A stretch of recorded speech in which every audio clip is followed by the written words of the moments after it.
America நிலாவுக்கு போனதா சொல்லி இத்தனை நாள் நம்மள ஏமாத்திட்டு இருந்திருக்காங்க. நான் அப்படி சொல்றதுக்கு சில ரீசன் இருக்கு. அது என்னலான்னு பார்க்கலாம். ஃபர்ஸ்டா நிலாவுல தரையிறங்கணும்னு அமெரிக்காவோட பிளாக நிலாவுல செட் பண்ணிருப்பாங்க. அதுவும் காத்துல நல்லாவே ஆடிட்டு இருந்திருக்கும். ஆனா லாஜிக் படி பார்த்தா நிலாவுல காத்தே கிடையாது. அப்புறம் எப்படி கொடி ஆடி இருக்கும்? ஒருவேளை வாய வச்சு ஊதி இருப்பாங்களோ? செகண்டா நிலாவுல இருக்கிற கிராவிட்டி டிஃபரன்ஸ் காரணமா பூமியில குதிக்கிறத விட நிலாவுல 4 மடங்கு அதிகமாவே குதிக்க முடியும். அப்படி இருக்கும் போதும் நிலாவுக்கு போனவங்க ஏன் பூமியில குதிக்கிற அதே அளவுக்கு குதிச்சாங்கன்னு தெரியல. அண்ட் தேர்டா நிலாவுல முத கால் வச்சது நீல் ஆம்ஸ்ட்ராங்னு எல்லாருக்குமே தெரியும். அவர் ஸ்பேஸுக்கு போகும்போது யூஸ் பண்ண சூட் இந்த ஒரு சூட் தான். ஆனா நிலாவுல முதல்ல கால் வச்ச ஃபுட் பிரிண்ட்னு வெளியிட்ட போட்டோல இந்த ஒரு ஃபுட் பிரிண்ட் இருந்திருக்கு. ரெண்டுமே டிஃபரெண்டா இருக்கு. ஒருவேளை ஒரு கால்ல இந்த சூவும் ஒரு கால்ல அந்த சூவும் போட்டுருப்பாரோ?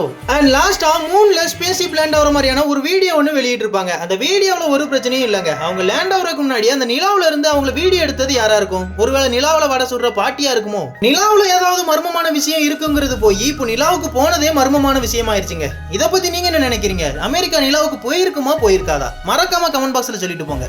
இந்த வீடியோ பிடிச்சிருந்தா லைக் பண்ணுங்க. இந்த மாதிரியான இன்ட்ரெஸ்டிங்கான வீடியோக்கு நம்ம சேனலை தொடர்ந்து சப்ஸ்கிரைப் பண்ணி வச்சுக்கோங்க.